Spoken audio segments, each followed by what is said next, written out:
Oi pessoal, tudo bem? Essa semana eu tô com uma série de aulas conversando com você a respeito dos direitos das empregadas domésticas e também dos patrões. Então eu tô comentando aqui um pouquinho a lei número 150 lá de 2015. Na aula anterior já falei do parágrafo único, falei também do artigo 1º e agora eu quero conversar com vocês a respeito do artigo 2º dessa lei, que ela vai tratar pontos importantes também que eu quero que você, patrão, fique atento. Ou o empregado doméstico, se o patrão não estiver cumprindo, você sabe que você também pode procurar os seus direitos. Então vamos lá.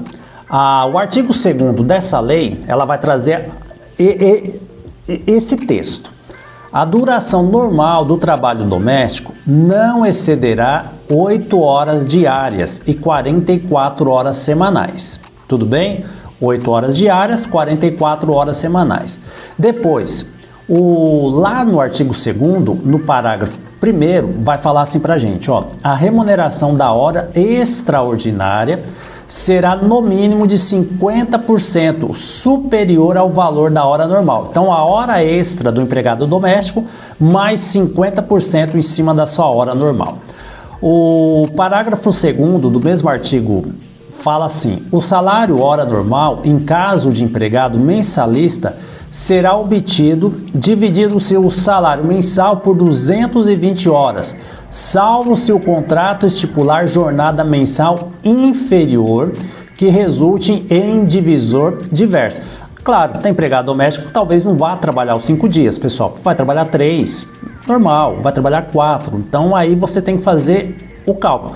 Mas, lembrando, se trabalhar às 8 horas, 44 horas semanais, o salário normal deve ser calculado ali em cima desse percentual que o professor falou para vocês, que está lá no parágrafo 2º. E no parágrafo 3º, ele diz assim, o salário dia normal, em caso de empregado mensalista, será obtido dividindo-se o salário mensal por 30 e servirá de base para pagamento do repouso remunerado e dos feriados trabalhados.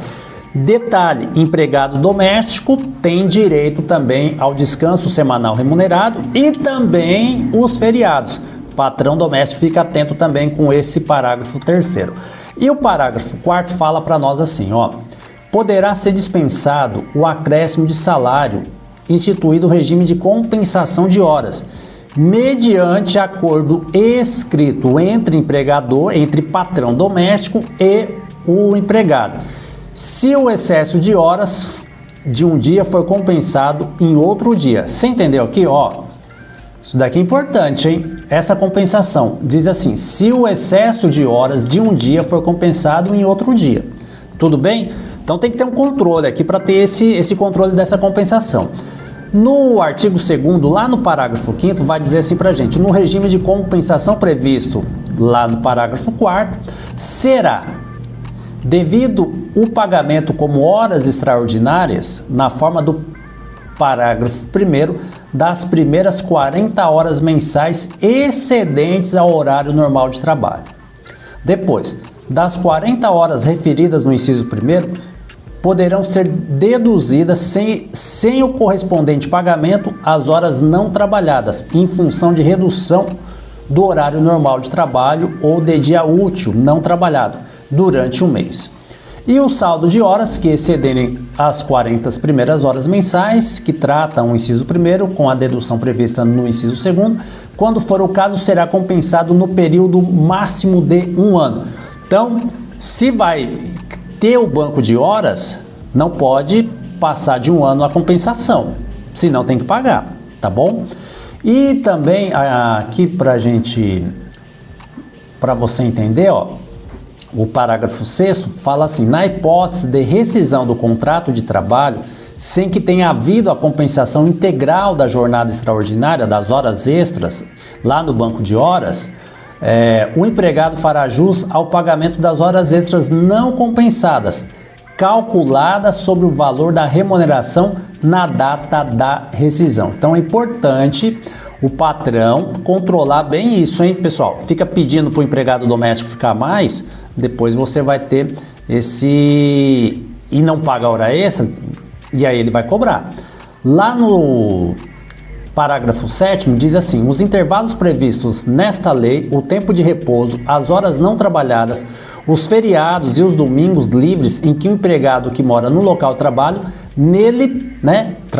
mora no local de trabalho, nele permaneça, não serão computados como horário de trabalho.